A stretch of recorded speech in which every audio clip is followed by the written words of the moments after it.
Yo, what is cracking? What is popping? What is shaking? Happy Friday. It is episode 30 of the Comic Cinematic Universe. And as you can see, we have a little new addition to my right side. We have actually some pictures and some Funkos in the background, and we have a new hairstyle. So, Grace, what up? What's good? I'm doing awesome. I got so tired of like my plain Jane background. And so it was like, we gotta throw something in the corner. So if you guys are like OGs, been watching us for a while, you guys should be familiar with all of these things. Eventually, I'm gonna have a whole setup back here. It's just been like, we still have boxes, guys, since like November. Yeah. But we're doing good. I actually just got my hair done, Look as you at can that. see. Oh, yeah. I I'm wearing a sweater because I know I'm very like hand gestury of a person and my hands are blue. From your hair. It's like freshly dyed, there's residue. If you guys have Oh. colored hair, like you know what I'm talking about. Does Yadira deal with this? I believe possibly. I know that sometimes our bathtub is red from her showering whenever she gets her hair done. So I can imagine that when you get your hair colored, it the color gets everywhere, not just in your hair. Lots Wait, of great things. I What? think I think your new hair is doing your microphone thing again to where it cuts you off. All right. Say something. Nope. I can't hear you. Mm-hmm. Intro. Okay. Let me see. I wonder if it's hold on. Hello? Yeah. Hello. I'm happy it works. Is it still working? Yeah, it looks like it's in and out, but I think if anything, it may just be feedback from me. So we just may have to take turns. We can't just over chat each other here just because I think if you're saying something and I respond, it takes a second for your mic to get back in there. So we're gonna take it slow. But as far as the game plan, okay, we got two options. We are going to be chatting about Moon Knight episode 4, and we're going to chat about Thor, the new trailer. So, Grace, if you want to do us the honors, let us know which topic you want to cover first. Night episode 4. Okay, Moon Knight episode 4. All right. So, would you like to kick it off? So, as we're diving into the episode, I feel like the best way for us to approach it is to divide it into pre-shot and post-shot. Because I think it's like almost two episodes in a sense. Not in length, but just in what happened. So, are you cool with that? Cool. Okay. We're just gonna be miming all the entire Mm-hmm. episode. Okay. So let me go ahead and roll this down really quickly. So this episode starts off with a upside down scene where we see Khonshu in his Ushapti being essentially, stored away with the other, I'm assuming, deities that have done things to provoke the gods and resulted in them getting what's I don't want to say like mummified, but I would like it's kind of their preservation to where this is kind of like their jail, I guess. like they're called the Ushapti. That's like the little statue thingies. Mm-hmm. That's yeah, I would probably describe that's like their jail, like a genie, right? Yeah. So we see him getting put away, and the reason I wanted to bring out this specific scene, Marvel's done this a couple times, utilizing those shots where either like start to flip upside down or it starts upside down. And typically in film, this is used to indicate that something's literally about to be turned sideways or something you expect is what is completely different. And they've done this in like most notably for me, Black Panther when Killmonger is approaching like the ground like council in Wakanda as well as in like Thor Ragnarok. And I just think this is probably my favorite display of it because this episode definitely flipped, you know? Well, from what I saw and how this opened, it honestly this made it feel for me as if this were. I know it's not a movie, but it made me feel movie s just because it looked like how Khonshu was kind of brought to this chamber. It just looked like a continuation of the last thing we saw in episode 3. So it was just like almost like the end scene to that scene, you know. So honestly, I feel like if we could watch episodes 1 through 4 without any like opening credits or ending credits, I feel like it all molds together to be like a complete film. I know we still got 2 episodes left, but that is what I got from this opening, cuz I think with every other show that we've watched, we've kind of watched just this like every episode has like a starting point to where now this it started with the ending point of the last episode. Exactly where we see Layla and Steven, right? Because this is immediately after they've pretty much discovered the destiny or the location of Amit's tomb, right? By using like the maps of the stars and then aligning it with how the skies looked the night that she was like put away, right? And that's why we have Khonshu being imprisoned. And so when we see them again, they're in the desert, it's nighttime, and Layla's trying to wake up Mark. And then I think it's supposed to be Arthur's like people, like his men that are out looking for them, right? They Mm-hmm. kind of start attacking, correct? Yeah. Um. Yeah, because say from where we pick up after the Conchu scene, it where are they specifically? Steven and Layla. I think it's still in Cairo, I'm Okay. gonna assume, but I could be wrong. But they're in the middle of the desert. That's that's the setting. Oh, true, true, true. So Mm. it's still technically nighttime. Okay, I just have to refresh my memory. So like it's nighttime.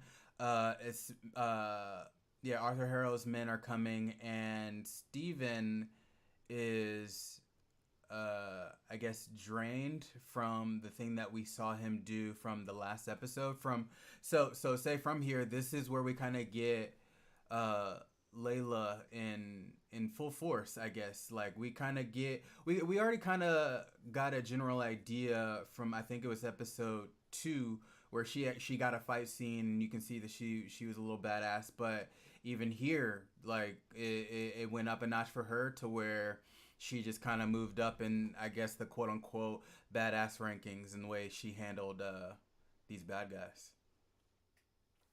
The flare at one of the right like the truck explodes and Steven's been unconscious this whole time and then we just see him like just glaring at her like what did you just do and I think she says something like what let's keep going it's just normal day here in the office and then they just move on to their destination and this is where we transition into them being in like the car and they're on their way to where Amit's tomb is right Mm-hmm. and this is the scene where Steven tells Layla that oh no like Mark and I have an agreement like he agreed to stay away because now that um that Khonshu's gone, like he's gonna not be present anymore, right? Right. Obviously, this is not true because Did we we get know this that. on screen?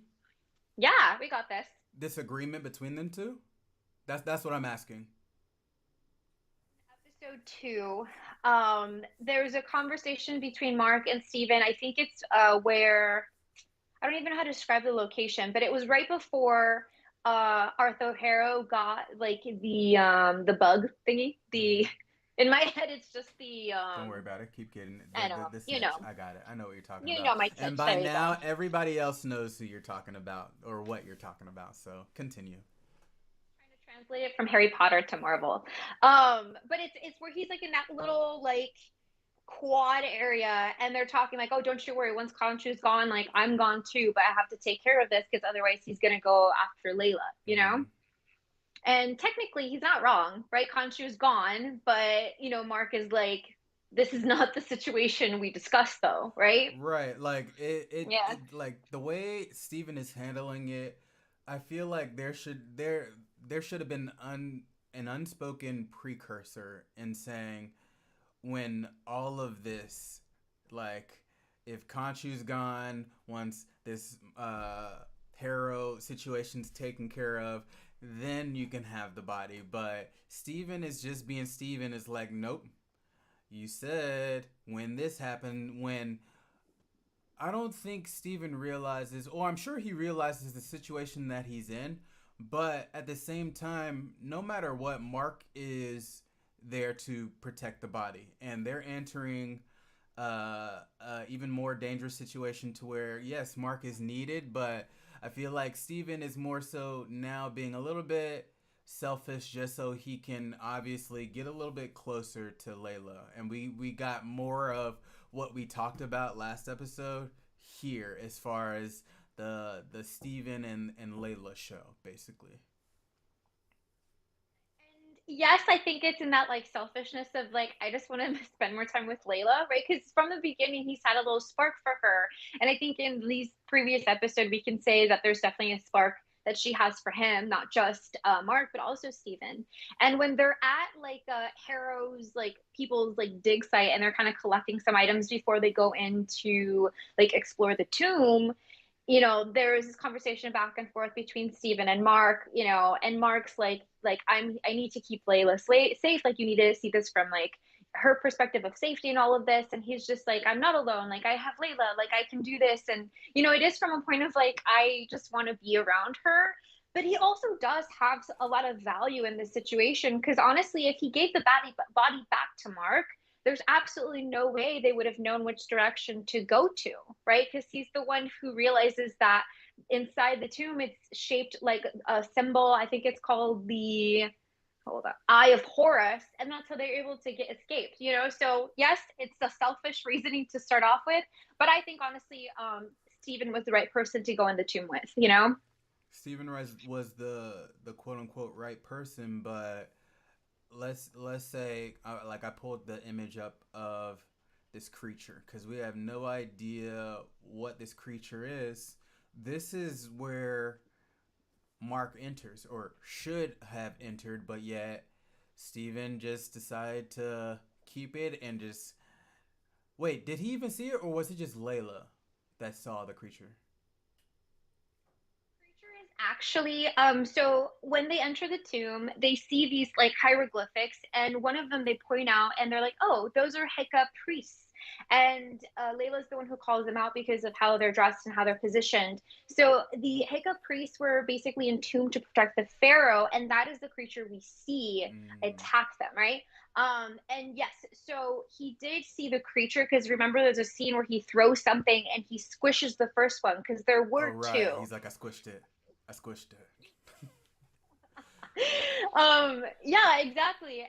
And yeah, agreed. That's when he should have like flipped back into Mark, but he didn't. I think that's where they can really, you know, make this a superpower where it's like, they switch back and forth harmoniously when it suits the situation, but I think they just still have a lot of conflict. Mm-hmm.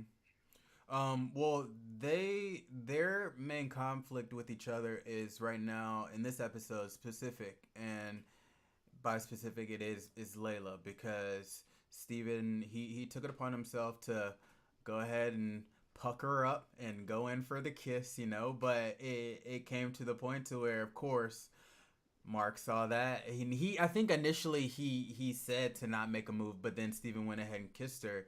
And then out of nowhere, Mark got control of an arm and was able to punch Steven in the face. So they're going to have, I'm going to assume maybe until episode 6, this ongoing back and forth of what to do with Layla. Steven, yes, obviously has feelings, but um, I don't know. Like we discussed it last time, it's just a weird situation. It's like, yeah, we may think that Mark is quote unquote done, but who's to say Mark is kind of was more so kind of done just to keep her safe. You know, it was kind of like, hey, I'm gonna keep you at a distance just so you don't have to deal with what I'm dealing with. He may very well still have feelings on the inside, but kind of keeping like a hard exterior on the outside.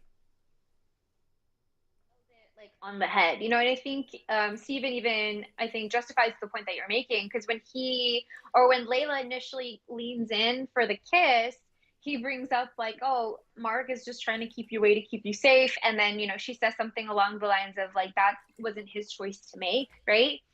There's two people in a marriage, just not just one. And this is where then Steven makes his move. And can I just say, this is such a like painful kiss. Like Layla's, both of their expressions just look like they're in agony. Like it reminded me of Twilight, like with Edward and Bella. Whenever they would kiss, it just looked like both of them were dying inside. I I I got like the confusion on her part because you stated that she's starting to like have feelings for Steven, but like that's her battle, you know. It's like I hate Mark, but I'm starting to like this guy, but they both share the same battle. So should I kiss him? I don't know. It's weird.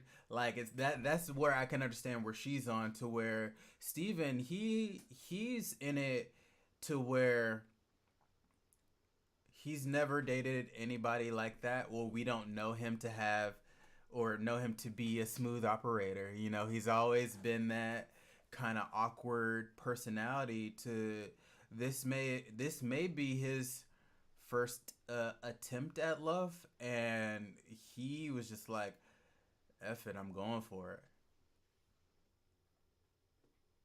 And I think the way that like, I almost like that Steven, like, cut her off in the kiss for a moment because she leaned in after making a comment of, like, you smell like Mark, and I think it's a weird situation. It's like, it's so weird. So I think definitely that expression that I commented on was for that reason. Like, it's as confusing to her as it is for us. Like, is this okay? What are the rules? Like, what's going on there? And I do love, I think I want to say he said this, but they're like right before when they're still in the tent, and Mark says like, are you trying to get at my wife? And does Steven say something like, well, she's both our wives, right? Or something like that. I have a I don't feeling he said remember. something. Yeah, I don't remember the specifics, but all I know is Steven was just like, I'm gonna do me. I'm not gonna change. And like he's just like he's telling Mark off, you know.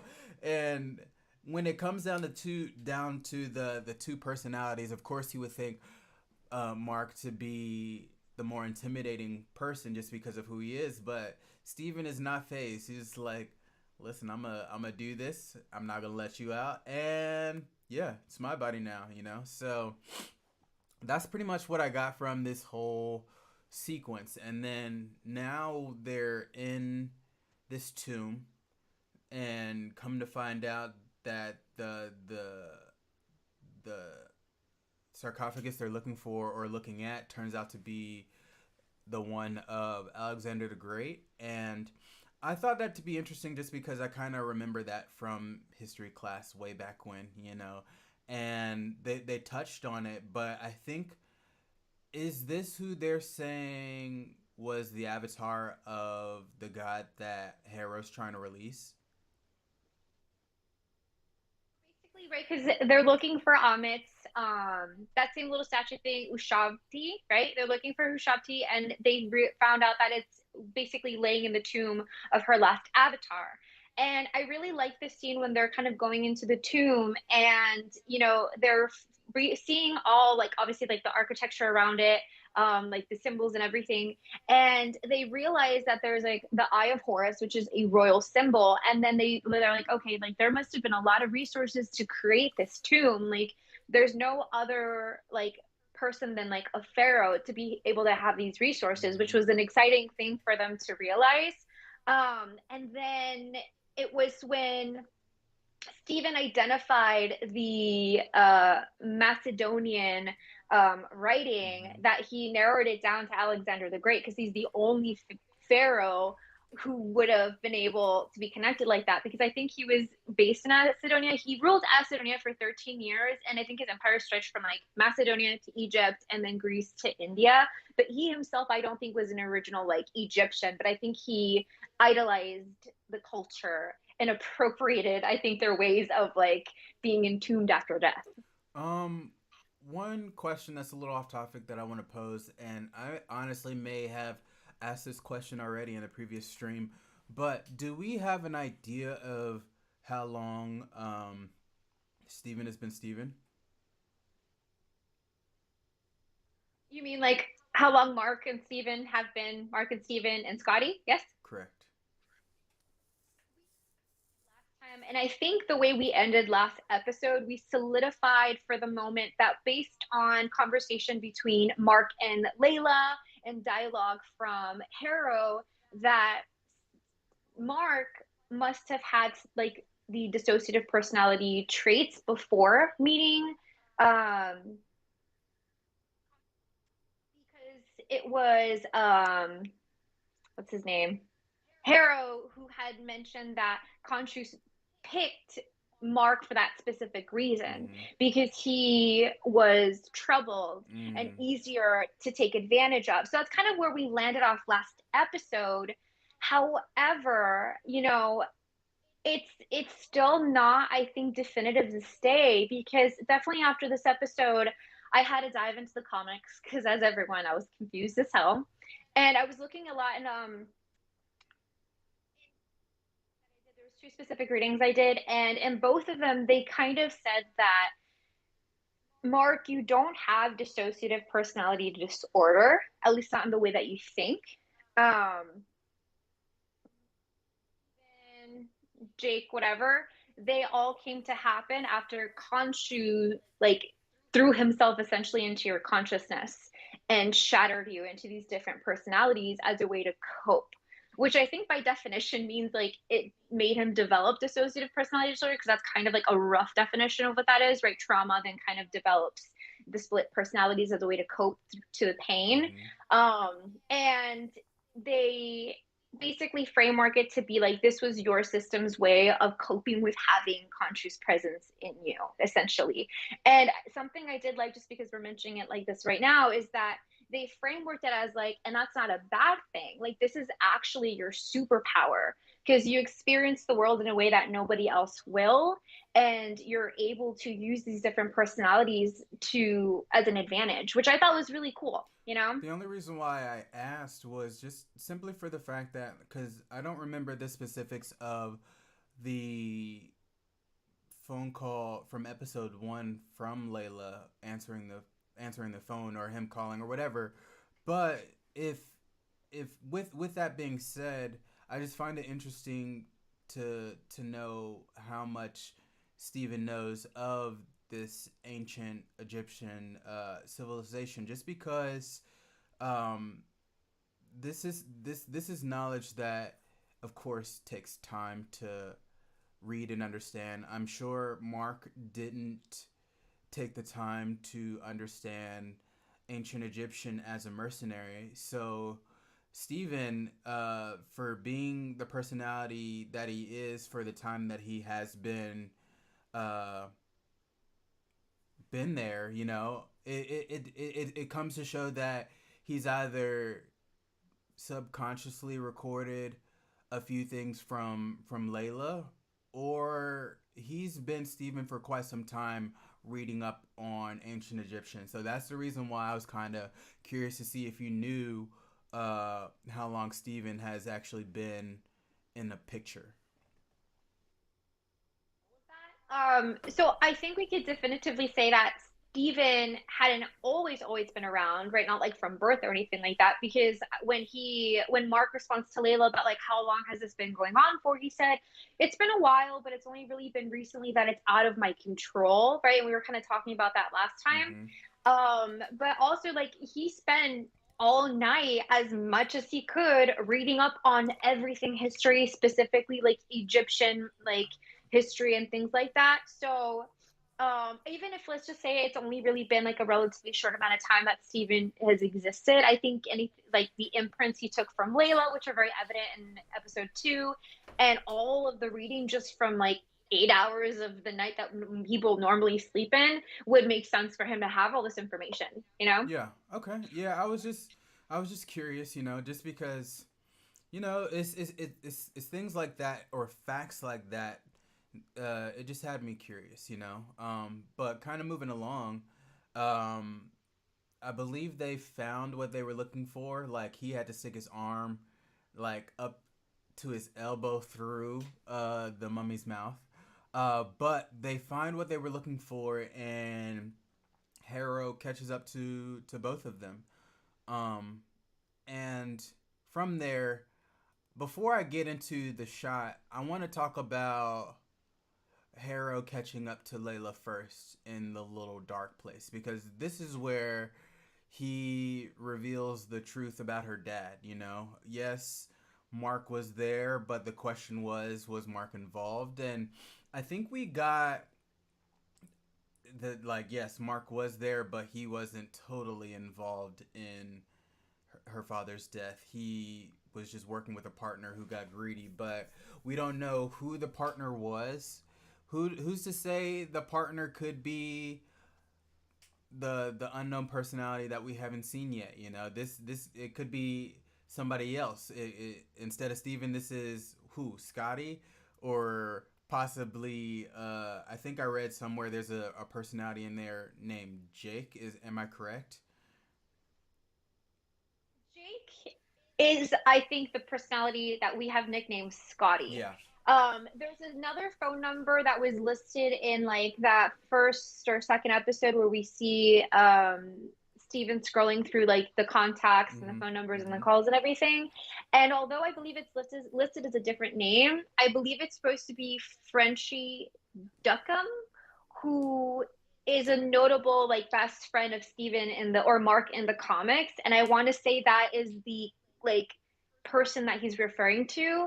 And I have to double check to see because they do list a name. I'm curious if maybe it is like Duckham or something like that, Okay. and it's that specific person. I feel like that would help us narrow it down. But the partner is definitely like a separate person. It's not like a different entity within. It's not Scotty. I think that is still to be exposed. Yeah. I hope we see him in the next episode. It's coming for sure. Yeah. It's there's no question that there's a third one. Like this is for sure.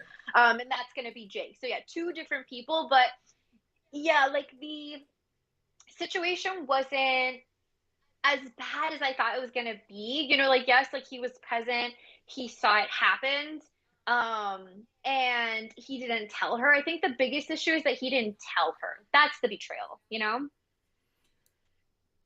It's that he didn't tell her, and the fact that, like, she figured it out. Like, he came to find her because of that. It wasn't just like, oh, I found this girl. It's like, no, I was actually looking out for the daughter of the person that my partner took out.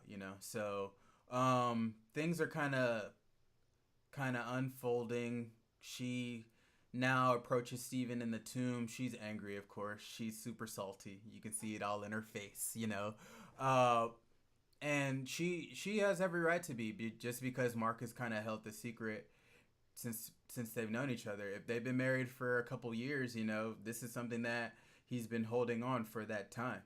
So um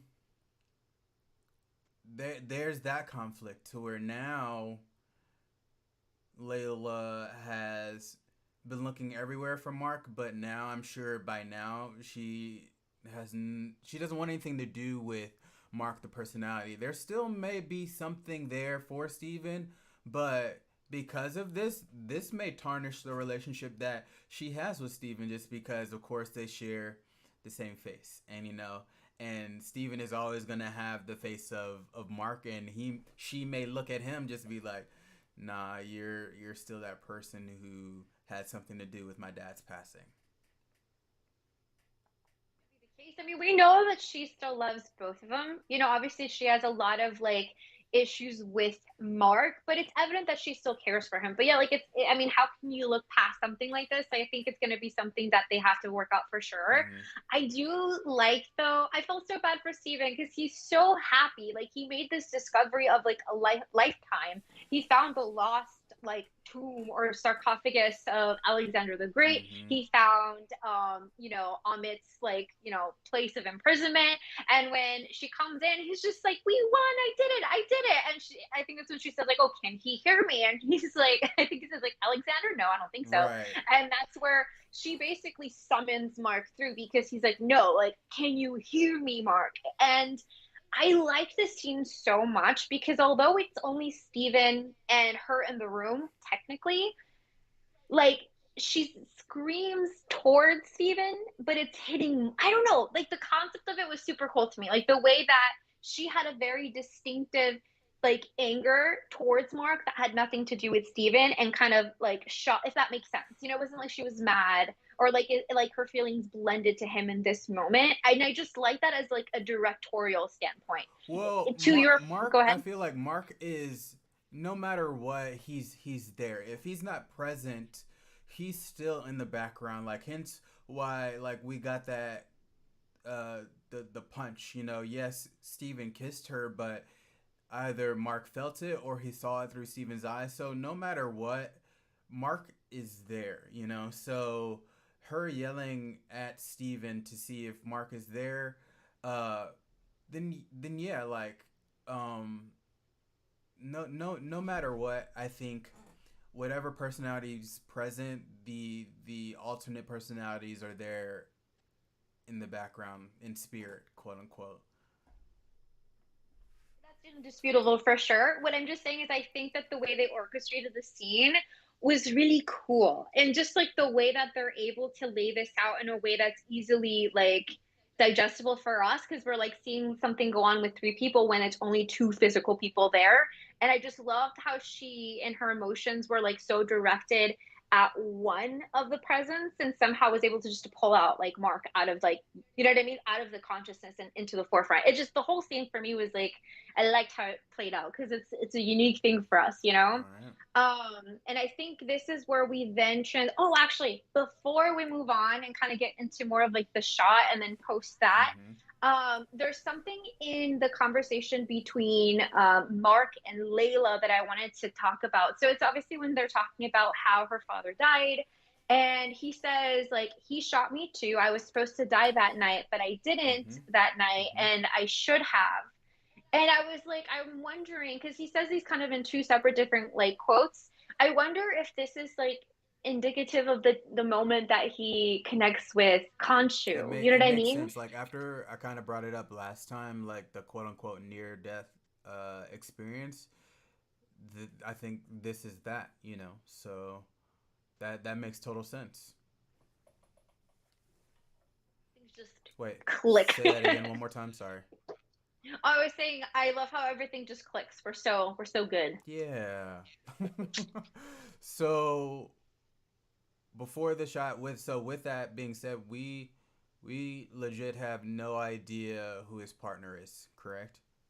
That's TBD. TBD, if we were to look back at the name on the phone, we can identify at least like who they're referring to, at least what I can assume. Mm-hmm. But as of now, like we can just say like we don't have a specific identity for that person. We can assume, you Okay. know? So Yeah. enter Harrow into this tomb. Uh, he realizes Stephen or Mark is someone that he can't reason with, so he does what he does. He takes out a gun and boom, shoots Mark in the chest. I think twice. So from here, even though this is episode 4, you're just like, okay, well, that's that. It's over. But it gets to the point to where it's a scenery change and somehow we get into this asylum looking place. So um I don't, without going too much forward into it, um I was kind of waiting on the scene just because this is the only other place that I recognize from the trailer. I knew there was a little snippet in the trailer where he's in all white and it looks like he's in asylum. So fast forward and we're here, but I think this is our first ever mention, or not even mention, presence of an afterlife in the MCU. Yes. Oh wait. Okay, I think you're good now. What's going on? What are you doing? Oh my goodness, Grace. Come on. Are you good? You're good, right? Hold on. I don't know if you What's going on? Okay, can you hear my I voice? can hear you now.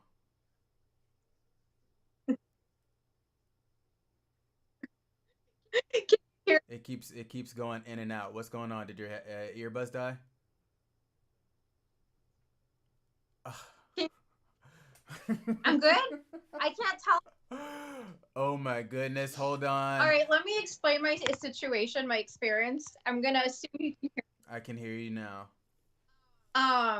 so I for some reason am getting like a feedback loop that's like super delayed.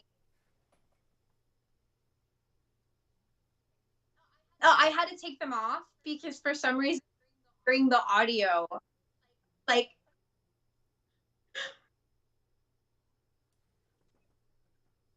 Wait. Are you hearing? okay, Can tell me what can you hear right now?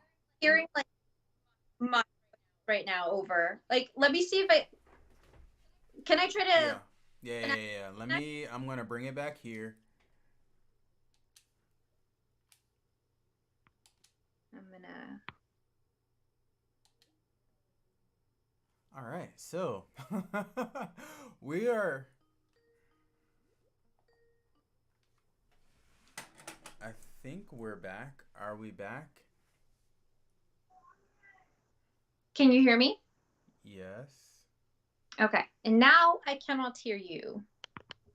Uh, well, I can hear you. Hold on.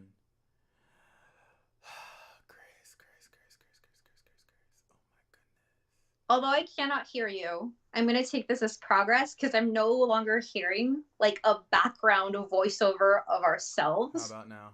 Oh my God. Oh my God. So much better. Great.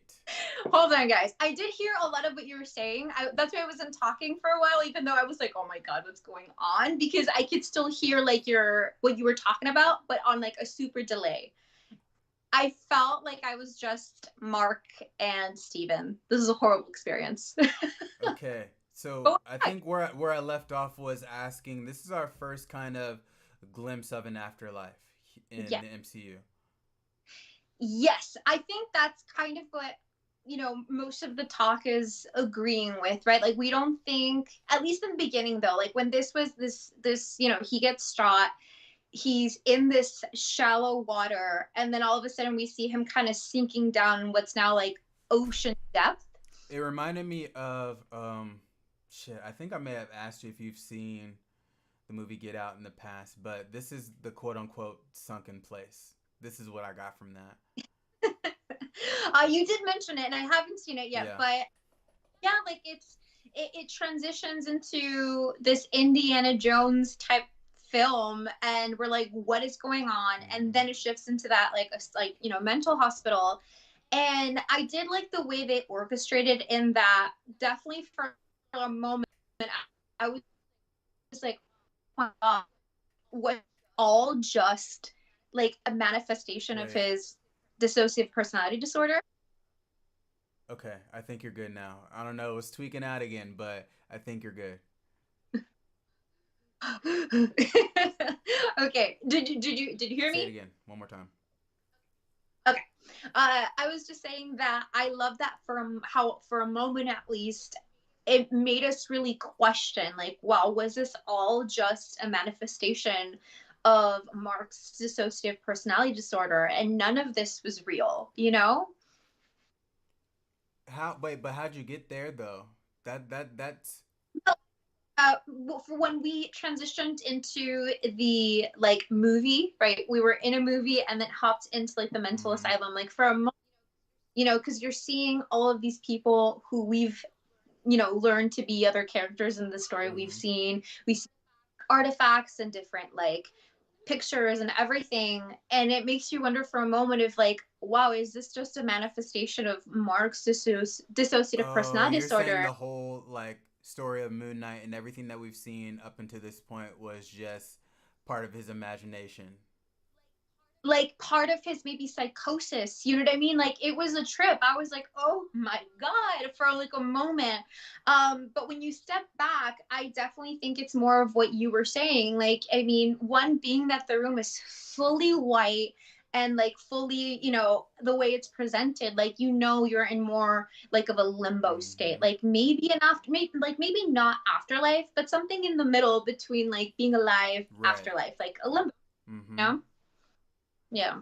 So say from what I got, like I'm watching him talk to Hera, which right now he's playing either a psychologist or a psychiatrist. I forgot the difference between the two, but either way, he's a doctor here, and from here, it's like it's like yeah, you have the have the question of everything that we saw, did it really happen? But there were just too many coincidences to where it was just like um I forgot the things that he was seeing. It was like the cane that he saw, and there was like a few other things here and there to where right here I'm just like he is imagining this place. Like I didn't think that it was what we saw was part of the imagination. I just thought that this white place is the imagination just because of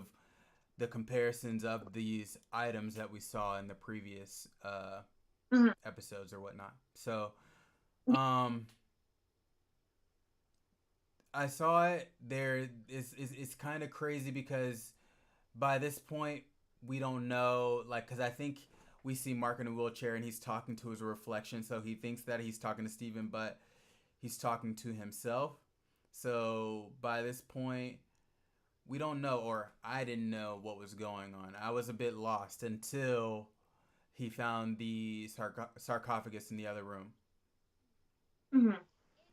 It's no, it's a really interesting thing, and I think that's the whole point. Is like it's very much mirroring what a Moon Knight comet looks like, where you're questioning like from one page to another, like, oh my god, like what's the reality, what's in like your mind, what's all of this. And I think that something that Harrow says is kind of enlightening in the sense where he says like, oh, what is reality or something like that. Like it could be different depending on the perspective. Like reality isn't in like a physical sense, it's more so like inside the brain of someone, if that makes sense. So I think if anything, like although this is definitely not like our reality, it's like something within, like maybe a limbo state, whether it's within Steven's mind or Mark's mind, I should say, or I guess both. Or if it's a place he got sent to, because Khonshu is imprisoned or something. Because of course, after he finds the sarcophagus and they open this one door, him and Mark, it's like this hippopotamus goddess Hold on, who I'm gonna is in pull Egypt. that image up because I got it. I got whatever goddess this is. It like it threw me. Here. I was just like, all right, what is this? What is going on? It's insane. So, I want to backtrack in a bit. I do, but this is Toweret. Toweret. I know I'm pronouncing wrong, but you'll get what I'm saying. It's Toweret. Taweret. And she's a protective ancient Egyptian goddess of childbirth and fertility. And I'm wondering if maybe she's one of the gods or like deities in general that were also like captured or jailed up by the other Mm-hmm. gods. Let's see others surrounding Khonshu's um little place of imprisonment, like at least eight Yeah. of them. And so I'm wondering if that has to do anything with the place that we end up with Mark. Yeah. It begs the question to like say. if the MCU is going to go further into the afterlife, or is this only the afterlife of anything associated with ancient Egypt? You know, like if it's just something that Mark and Steven are tied to because of their connection to Khonshu. You know, because I don't think there was any mention of afterlife from. I think the closest thing would be maybe from Thor, and Thor says the afterlife is quote unquote Valhalla, but there's never any mention of anybody being seen or coming back from it. And I think the only death that we saw on uh, Asgard was the mom, where she just turned into some stars or some dust. Either way, it's like we haven't seen anything afterlife related with our main characters. So this I thought to be interesting to the point to where now, being that of course we have 2 episodes left, is it possible to bring characters back, and if so, will the MCU do that further? You know, so. Well, first of all, we have seen the afterlife. We've seen it manifested in Black Panther, right? When like the Black Panthers like pass away, they go into this. They have a name for it, right? Mm-hmm. They this afterlife, and when the new Black Panther takes on like drinks like the flower and goes into this like meditation, he sees the other like Black Panthers and they're in the afterlife. So we've had that manifestation of it. And I think they maybe just will bring it when it's like it's fit for the story. I think in this case, I mean, could we classify as an afterlife? I mean, I feel like he'd have to be like definitively dead, and then if that happened, we'd have to have like reincarnation kind of brought into all of this. But actually, now that I mentioned that, it may not be far off actually, because if we look at, and this is definitely a stretch, but the god or the avatar of Osiris is the one that put Khonshu's Ushabti into like that, decoration of all Mm-hmm. the imprisoned Mm-hmm. gods. And Osiris is the Egyptian god of the underworld, death, and resurrection. Mm-hmm. So I wonder if maybe you're on the nose and this is actually the afterlife, and maybe this is all like having to do with that, and maybe he is going to get resurrected and that's how he comes back into it. um Look at that. That's I'm curious. Like the MCU needs to come out with a map, being that both of these instances of afterlife are in Africa. Now I'm kind of curious to know how far is Wakanda from from Egypt, you know, and if there's any like cross references into the afterlife. But that's a random thought. But that is where we end the episode. Like I have an image of both of the Stevens kind of like freaking out at this creature. But yeah, I think episode 5 is set up to, of course, answer all the questions that we kind of just asked in these last few minutes. Um, just simply for the fact that we can't let Arthur Harrow win. Okay, he can't win. He can't come back, and I'm just going to maybe guess that if anything,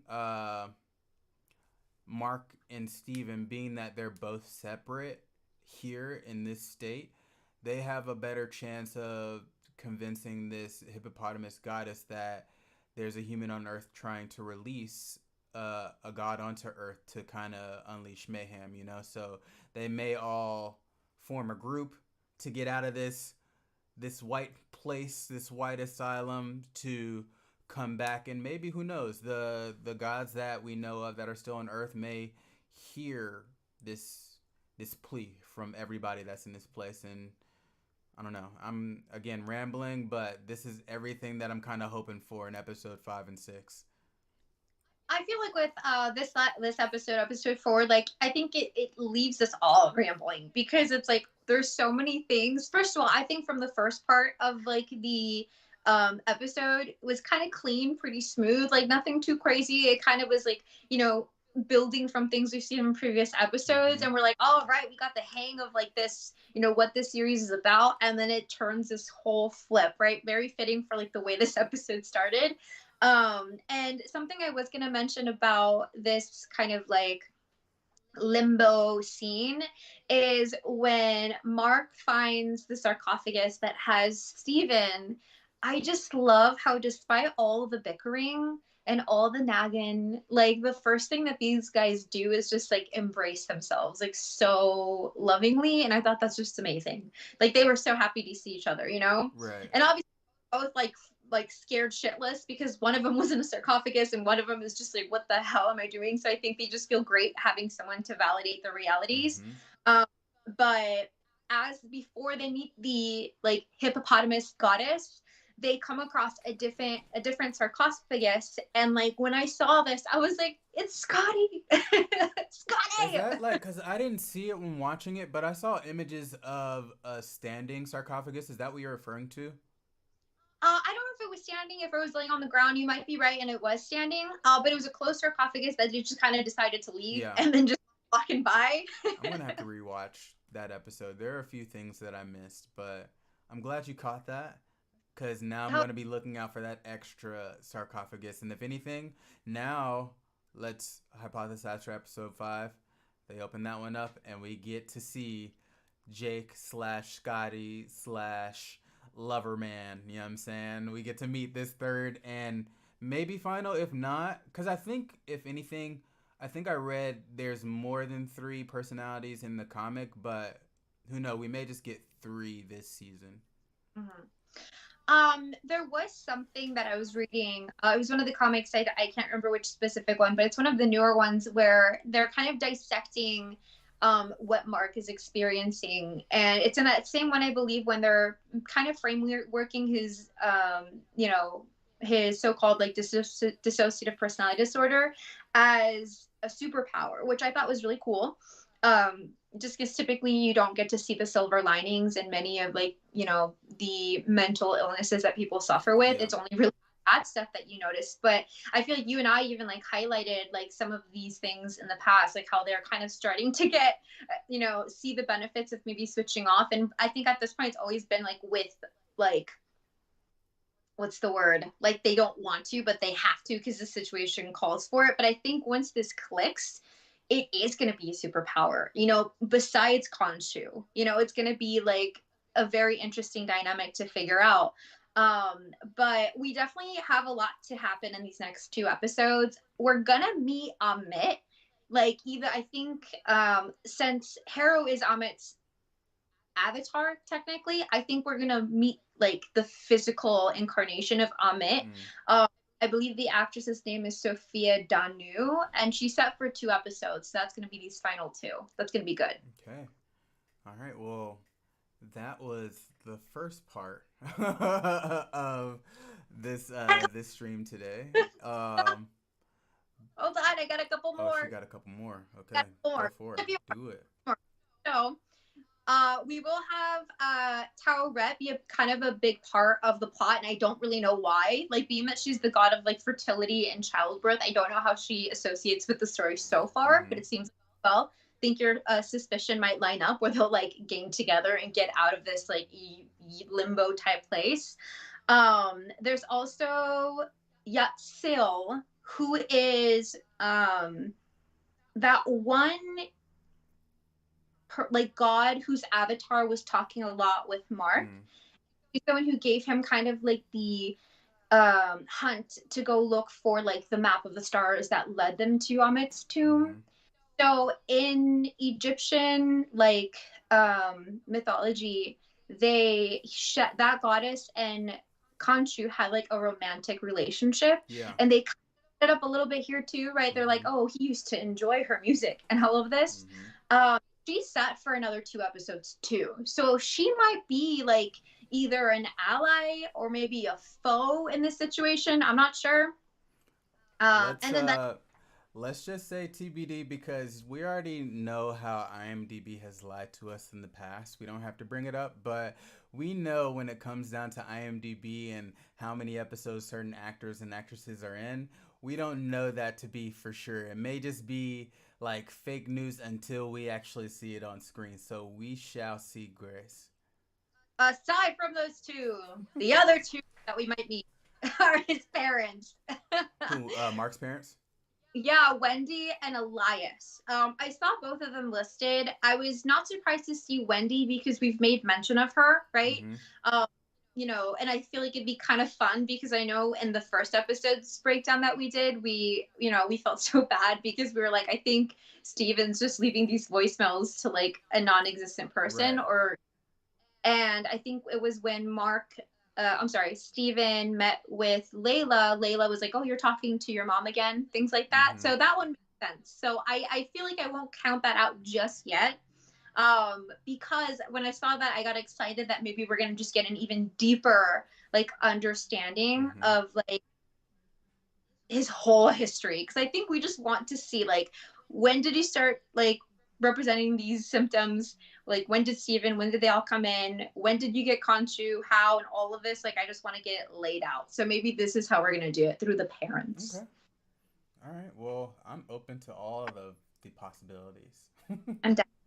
All right. So before we transition over, Grace, I just ask that you give me literally 2 minutes. I'm going to turn the cameras off because we have a CCU first. I have to use the restroom real quick. So if you don't mind, I will be right back. Give me like 2 minutes.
Okay, let me make sure. Okay, Grace is unmuted. Great.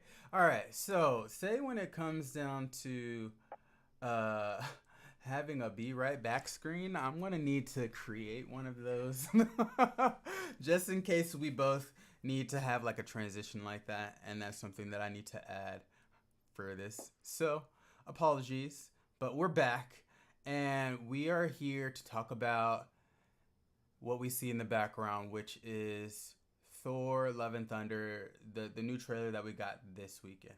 Okay, Grace was super excited. I got the news from Grace because I just happened to look on our Insta, and I was like, "Oh, something, something was posted," and it started off with, "Oh my God."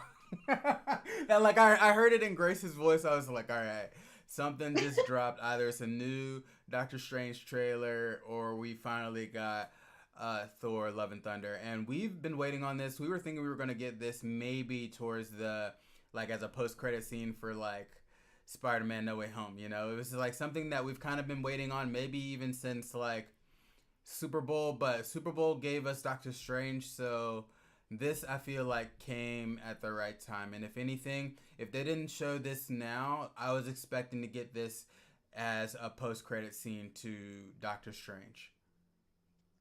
I mean, I think that this is. I'm trying to see. Do you know the date of the release off the top of your head? No. I'm trying to find. Okay, I want to say that this is like the longest we've waited between like a teaser trailer to film release. I feel like I saw that somewhere, but oh, hold on, I got it It's here. I only a got it couple here. months away, honestly. I think it's coming out in either June or July. Yeah, it's July 8th. So they definitely had us waiting, and we've been waiting for this one for so long. So yes, best believe when the teaser trailer dropped, I was excited. Yeah. Cause say what was just tell me as far as what you saw, what was the first thing that kinda got you hyped about it?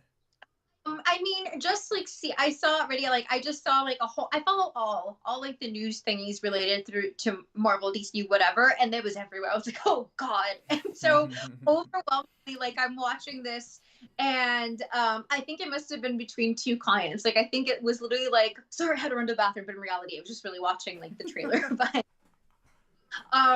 it was, I think like the scene that just got me so excited initially was just seeing like the Thors growing up, right? They're like in this run scene. I later found out that the youngest Thor is actually Chris Hemsworth's son. One of his sons played the young Thor. So cool. And I just, all the little Easter eggs. Like the first one I could say was like when you see him running, and like the second or like third one, Mm-hmm. just like the OG classic comic book Thor outfit. And that was dope. Wait, where is it?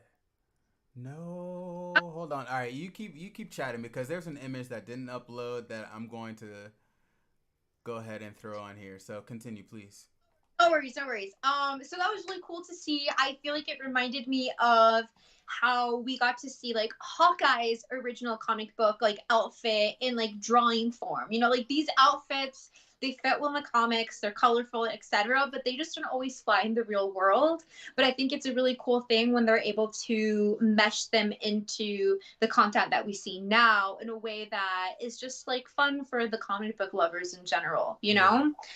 know? Let me see. Okay. Let's see. So I feel like this movie, being that we know it's like another passing of the mantle, Thor onto Jane Foster. In the comics, I'm not too familiar. I haven't read it specifically. I've just read more so like synopsises. Uh-huh.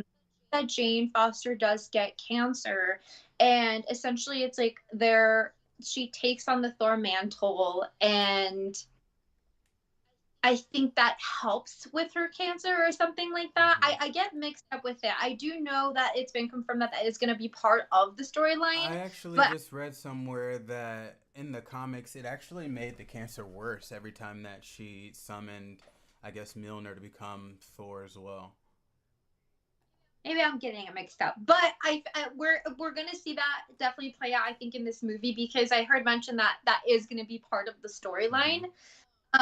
But it was so nice. I think just to see her finally in like the Thor gear, and she just catches like the hammer, and she just looks so badass. Like I think it was a couple months ago we got like those behind the scene pictures of her like just Looking like she flexing. put on some mass. Yes, and like you see it here, like she's got some guns, and I think she just looks amazing. Everything that she just looks so powerful.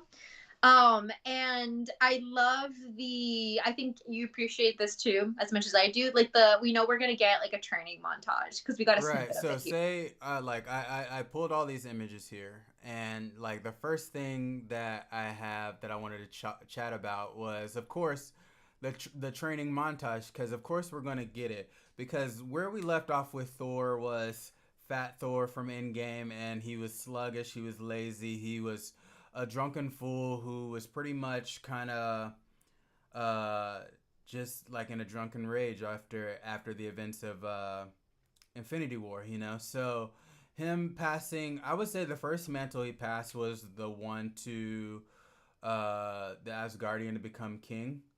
Mm-hmm. Um And then from there, we kind of left Endgame with, all right, I'm gonna leave with Guardians and kind of get my shit together. So the way this trailer kind of opens up is like, yeah, we see like the growth of Thor from kid to adult, but it does give us the like, how does Thor get jacked again? Because there was an image with him and, I don't want to murder the director's name, but him and the director where it was like him flexing like with him. I was like, okay, so we're gonna get Jack Thor again, you know. So here we see that Thor's trying to get his life together. I'm sure he sees himself as a slouch, and now we're gonna get back to shredded Thor.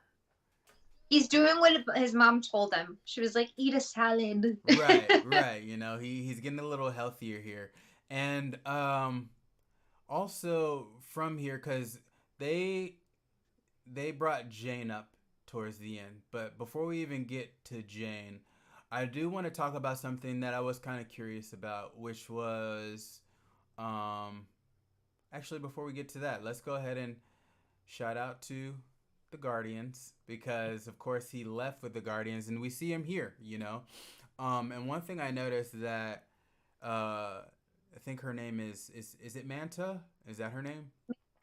Mantis. Mantis. So I see she has some type of like jewelry action around her antenna this time, so they kind of upped her look a little bit, and Groot, he looks a little bit more full grown now, and yeah, I'm sure it's going to be like they're going to be in it a little briefly. They kind of flashed in this trailer like it looks like Thor with the Guardians, along with, I don't want to call them Kree. I'm just gonna call them a blue race. It looks like they're about to go against something, but then later on in the trailer, we see the Guardians kind of take off in their ship. So it's just kind of Thor and uh, Korg. That's what I named this image, like Thor and Korg, because of course Korg is the voice of the director, and I feel like he's just gonna have his funny moments with Korg. You know, that's what made Ragnarok kind of gel the way it did. Like I don't want to say Korg stole the show, but like of course, can you say his name please? I don't want to murder again. Oh, Taika Waititi. Tycho. I'm gonna just say Tycho. uh, Here we're gonna get more of Korg and Tycho playing him, but this is already a win for me because that's what kind of won me over with Ragnarok. See, I feel like the Guardians of the Galaxy films launched Thor Ragnarok to be how it was because before Guardians of the Galaxy, they didn't really have a formula that worked well with Thor, right? Like Mm-hmm. Thor Ragnarok was going to be the last film, but they're like, dude, this is it. This is the recipe. This is the formula that works. We can't stop now, and I'm freaking glad that they didn't, you know? Right. So the fact that this is kind of a mesh of it all, right? We see the Guardians of the Galaxy, we have Thor, we have Korg, all of it. It just, I mean, how can it not be an amazing film? Right. You know, this are high, like, and I do not see them disappointing. I hope the Guardians stick around for a good chunk of the time, because I think also something that adds a lot to like just to the I don't know, enjoyment is interactions between Quill and Thor. And I know we see a little bit in the trailer, right? I forget what the dialogue is, but they're talking about like, oh, when you stare into the people that you love or family, and like Quill's trying to look around Mm-hmm. Thor Yeah. or just like getting in his way. Good. It's just so That good. that that is something to where we just talked about it recently to where like a lot of the things that we see in the trailer, especially when it comes to the movies, not only the shows but more so the movies, like that happens, I'm going to say within the first 10 minutes of the film. I feel like they're going to have their sequence with the Guardians and then the Guardians are going to take off and get ready for the Guardians Christmas movie that we're going to get eventually. So from there, I think storyline wise, uh, as far as what Quill said to Thor, we did kind of get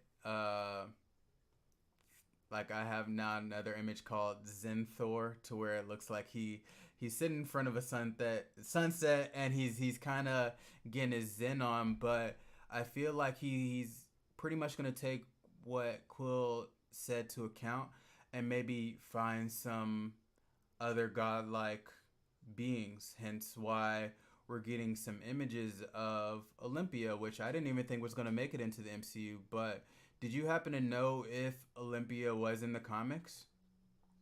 Um, it's so like the Greek gods and all of that Mm-hmm. are present in the comics for sure. Like, I'm sure Zeus has like presence in it. The biggest one I think of is Hercules. So I know a lot of people are excited just because with like, is it? I think it's Olympus, isn't it? Or do they say Olympia in the trailer?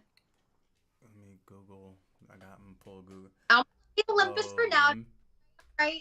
But correct. Uh, I'm getting a Japanese corporation, but let me.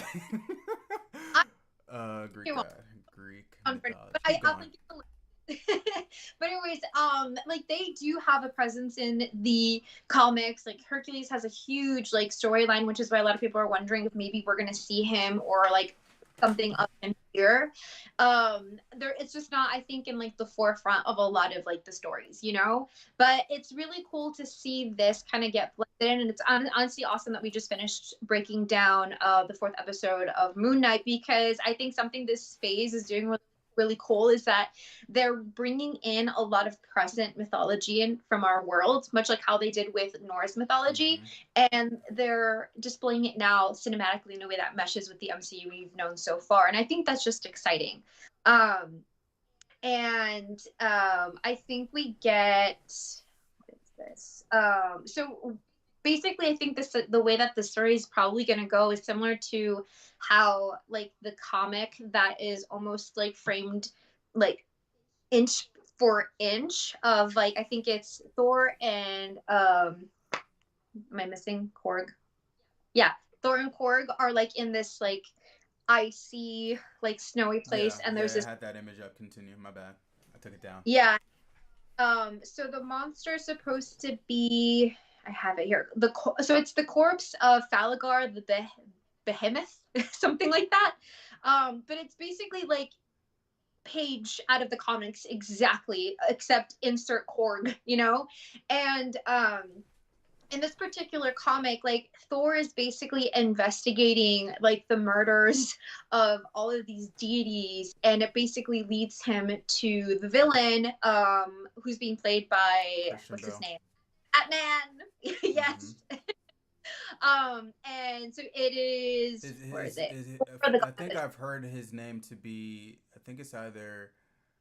It's like it's similar to Thor. I think it's like Gore or something like that. Or the God Butcher. Yeah. And basically he just has beef with all of these gods who aren't like doing anything for humanity. They're kind of like just sitting on like the back end and just, you know, like chilling. You know. So for example, like I said, having just finished with Moon Knight, like the Egyptian gods and their like indifference to humanity right now is probably something that Gore would like criticize. So that's kind of one of the things that he is seeking, I guess, to like change. Like I think he thinks that the gods should have more of an active role with Mm-hmm. humanity along those lines. But it would make sense why he's going to be facing off against Thor, who's kind of doing the opposite of what he thought his life would look like, you know, come like Thor the first time we saw him. You know what I Yeah. mean? Um. So I know we didn't get. They're gonna hold off on showing us Christian Bale until, I guess, this. If this is the teaser, then they're gonna show us in the actual trailer of this movie. But say with this, because yes, we're going to it. Google did say Olympus, and from here we're gonna get the first look at, or we get the first look of Zeus's lightning bolt, and I know Zeus to be played by Russell Crowe. We didn't get really a facial. But we kind of like got a back shot of Zeus kind of holding his lightning bolt. But with everything, everything not in this movie, but everything right now in the MCU. So right now we have Norse gods, we have Egyptian gods, we have celestials. I want to know where the hierarchy is with all of these beings, you know, like who is more powerful than who, and if anything, like are they related, you know, like all it's so much that Marvel is giving us in late phase 3 and all of phase 4 to where I'm just like, all right, who wins? Who can win in a battle royale? You know, if we have, let's take the Avengers and humans out of the side. Let's just talk all these godlike beings. Who comes out on top? You know, Who is the strongest right? Avenger? Who, if anything, is the reason for us being here? And we already kind of got an idea of the Celestials who made the Eternals. They're the reason for human beings, but is there a being above that, the reason for Celestials, the reason for anything else, you know? Because with that being said, would you think or believe that the Celestials are responsible for uh, Asgard and Olympus? I mean, the thing is that the way that I've read it, it's particular to Earth, right? Like the experiment that they created, because essentially we were all Right. experiments, right? The what are the names of the little demon creatures? I already forgot. All right, Right? it's not even a memory anymore. I got that out of here. It was like the Demon. deviants. We got it on the same second. Yeah, like it's. I think that's specific to Earth. I want to say. I don't know. It's so. I mean, I agree. Like with the Infinity Saga, it's like Infinity Stones, Thanos. It's just the rank is easy to kind of like line Right. up.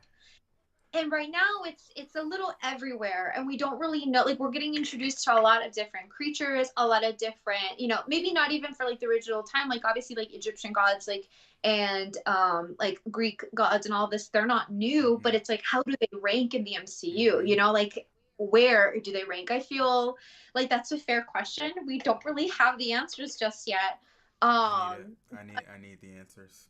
I know, I mean, I'm that these gods, like, so I'm assuming that like the Egyptian gods and like the Greek ones that we're going to be meeting here in this new film for Thor, and then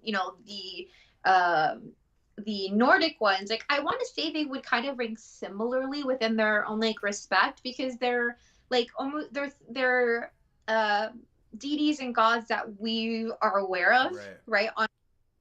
And that for me kind of makes them maybe line up if they're all in one category, but then where does that category come in ranks of everyone Well, say else? because say let's talk comparisons, okay? Because Norse god, we have in terms of the god of death, we have the sister, right? The sister is the god of death, right? And Yeah. then from here, Greek mythology, we have Hades, you know?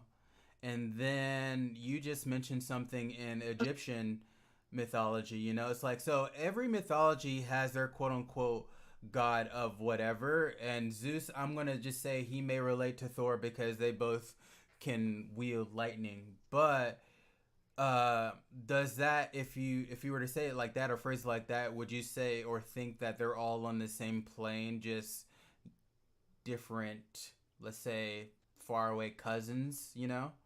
Does that? Or maybe it's like when one clocks in, the other clocks out of that realm. Okay, gotcha.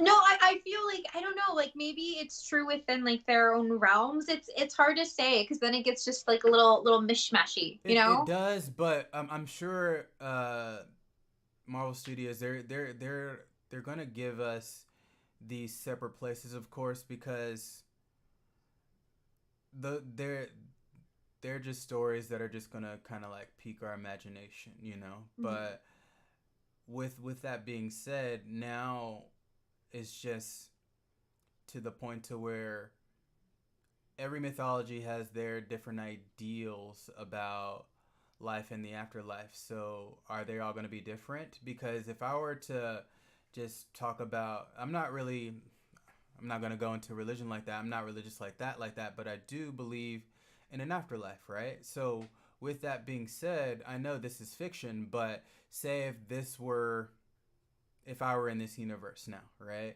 And I happen to go to the afterlife, is it going to be one or an afterlife of many? That's what the MCU is doing right now. Not only to my brain, I'm sure, but to everybody's brain or a lot of people's brain. So I don't know. It's a lot to think about. Yeah. In terms of like say ranking, and I know Afterlife is something we've talked about because of like just Moon Knight and the relevancy there. But I feel like in terms of like ranking or having some form of understanding of how that like works in the dynamics of the MCU, I think this is the film that would give us some of those answers because it's kind of like those two things clashing, Okay. right? So although right now it is very like mishmashy, I think that Thor Love and Thunder is gonna maybe give us some outline, at least to when it comes to like say the at least like how this ranking goes with like the known or not the known, but the gods and deities that we're aware of like in reality, if they kind of square up evenly. And I think seeing Zeus and Thor, who are, pretty much like comparable like gods to look Mm-hmm. at, I think an idea, so I think this is going to be the one to answer your questions on that. Yeah, But yeah. Like, it's just too close. Just because like back to Moon Knight, where we already kind of talked about Khonshu and like having a possible love interest with the goddess of love. You already know that Greek mythology has like an Aphrodite. So I'm just wondering if they're all one and the same, or they're just all different with their respected afterlives or and goddesses. Gods and goddesses. So thank you, Thor, for just messing with my brain just now. look at that. But like I think it's because also like things like death and love and music and the skies and the Right. stars and lightning are so like huge things in presence that maybe it requires more than just one god to manage that in Mm-hmm. our world, Mm-hmm. but I'm excited overall. I think that one of the worlds we saw him in, I saw some suspicion that it might be Alheim, which is the ninth realm that I don't think we've seen Okay. yet. That would be kind of cool because I don't. Do you know? Is this going to be Chris Hemsworth's last film as Thor? I feel like it Like, is. say I know right now, as far as his contract was up before, I think Infinity War was the last one, and now he's kind of just like it's like a pay as you go. He's just like a month to month contract on some like a lease, like Marvel's kind of leasing him out. He's already completed his term, and now I think just from the success of Ragnarok, it's like he has right now. Chris Hemsworth has the power to do whatever he wants. So if this is the end of Thor, then I feel like if anything, this is on his terms and not Marvel Studios.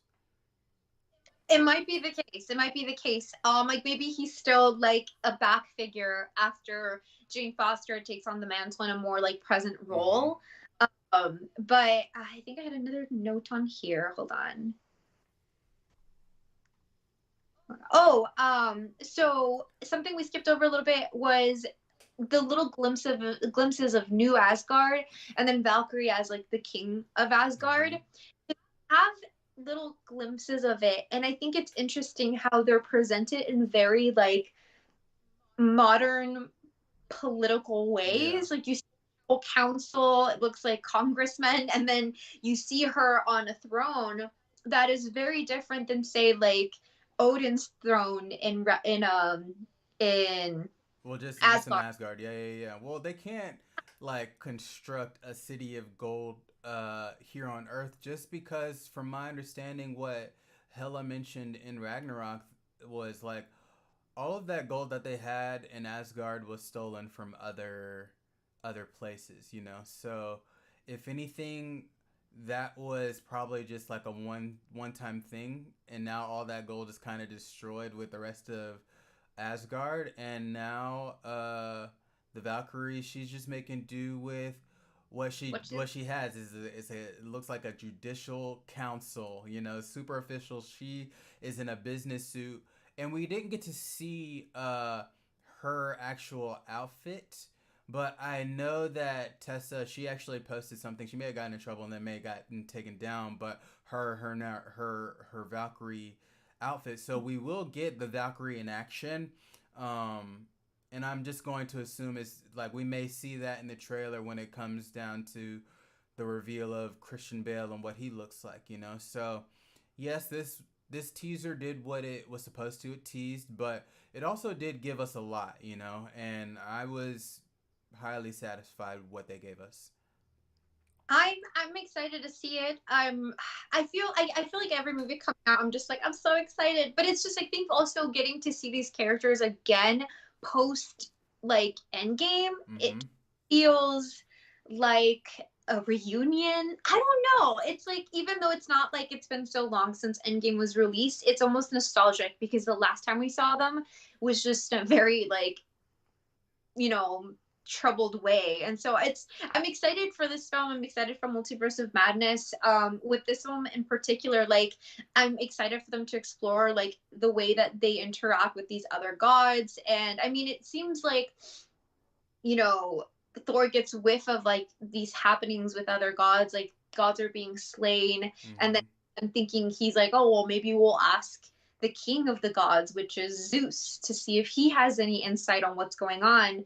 But the reason I bring this up is because there's a scene, and I think they're going to at I was going to say Atlantis, Olympus.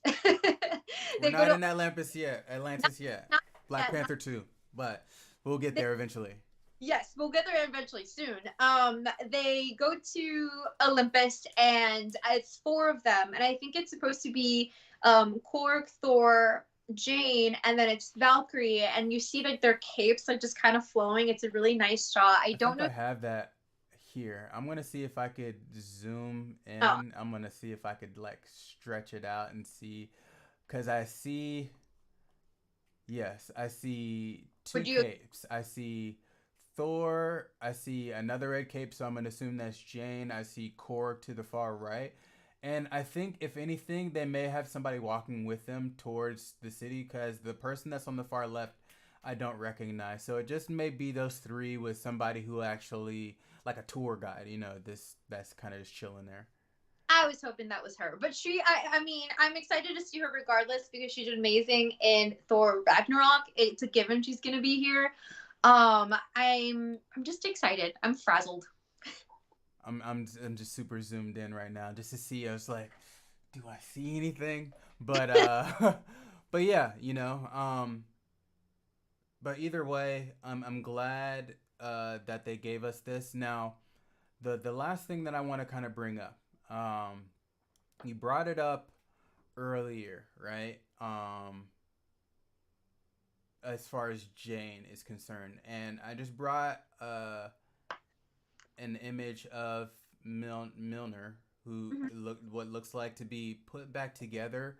But to me, this is something that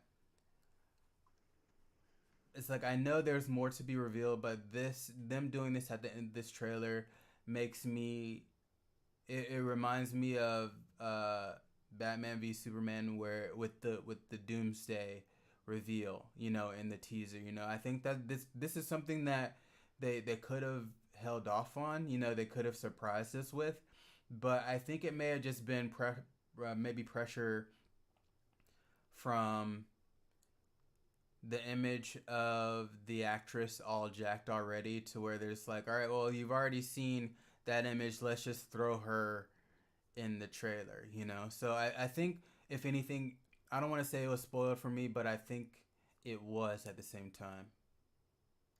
I can hear what you're saying because I'm definitely someone who's very sensitive to like I don't like when they just give it all away. I feel like Fast and Furious is a really good example. Like you gave away that that one guy was coming back out of the dead and meant nothing once I saw it in the film. Well, yeah, like, well, to talk about Fast and Furious briefly, every one of their huge reveals is in the trailer, as far as the extreme, because it's the extreme that brings us to the movies. Oh, let's see these cars fall out of a plane.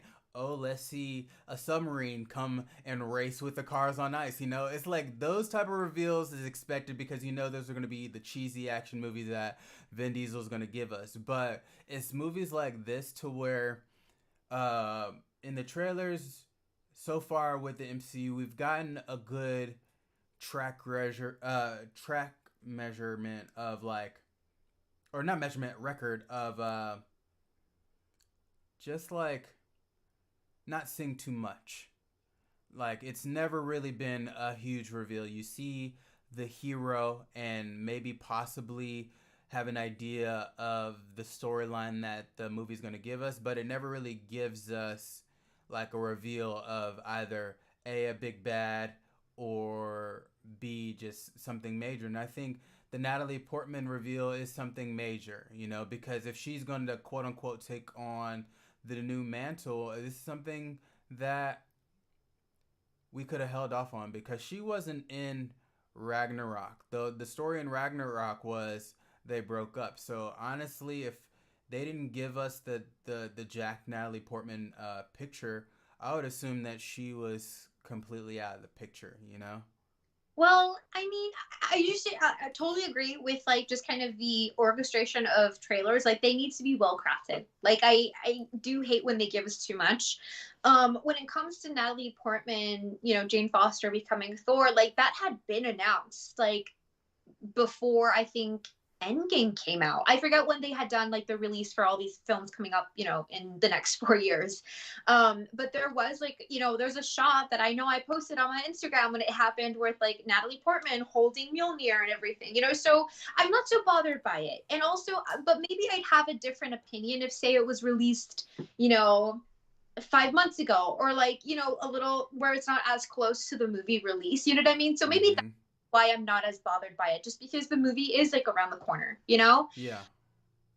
But I do see what you're saying. I think that to like Marvel's point, it was only like a quick shot of it in the very end where me personally, who's been waiting this for a long time, has her Funko Pop ordered and ready to come in. Like it was enough. Like it was like I want more. It was the quickest of shots of just catching the hammer and then just boom, we see the guns and then that's it. Like for me, it was enough to just get excited because we finally see her in image. Mm-hmm. But there's still so much behind it. Like, where the hell did they get Mjolnir? Mm-hmm. Like, you know, like how did they reconstruct it? Like, how is Jane on whatever planet that Thor is on if it's not Earth? Because we see him everywhere. Well, I've already kind of been reading on the speculation, and someone wrote on comicbook.com that this is this may not be true, but this could possibly be a Jane from another universe to where people were saying that Gore had killed Thor and somehow Thor's power was transferred to Jane and that's how she became Lady Thor and now she's somehow made her way to this universe to kind of stop Gore. So all of this is speculation, of course, but if that's the case, then this furthers into the quote unquote multiverse of madness of Phase 4. Honestly, with how the MCU is right now, I would not like put that out of the question, you know, for sure. I think there's so many ways for them to take like this story, but I think just with like that little shot of her at the end, being it's so close to like the movie release, being that there's still like so many questions behind it, I Mm-hmm. think that it was just enough. I'm happy with what they gave us, and I'm happy that they didn't give us more, just because it keeps us excited, it keeps us wondering, and definitely out of like that Fast and Furious realm. Like I think Fast and Furious is now my like standard for just rating like a 0 Fast and Furious up to like, you know, Endgame, Spider-Man, No Way Home, like ranking, you know. Okay. I'm only laughing it's just because they just released the name for the new Fast and Furious today. Oh, It's Fast and Furious. I think it's Fast X or Fast and Furious X. So I just funny coincidence. That's what I thought. But anywho, I think that's everything I have for this trailer. Did you have anything else? that's it. But since we're since like we coincidentally are bashing Fast and Furious on the day they released like their name, MCU is a, like, I don't want to say it's a company of integrity because I know a lot of stuff goes in like the movie industry, but just saying in terms of like its storytelling, it has an integrity that each film is orchestrated so well that it's appreciated. Like the fact that there's more than 20 films and only like the last 3 or 5 we kind of classify as like subpar Mm-hmm. is where Fast and Furious will make films just to be able to say we got to Fast X. And to me, that's cheating. And so I've lost a lot of respect for Fast and Furious. But Well, I think I don't want to go on a tangent on the Fast and Furious franchise, but I think it was after it was either the second or third. Vin Diesel had signed a contract to reach 10. So if anything, this is the last. He's completing his contract, and I'm hoping that it doesn't go month to month after that. it's, and even if that, if you knew you were going to do 10 films, don't just give us like crap, crap, crap, good film, crap, crap, and then like, and then just to get to the finish line. Right.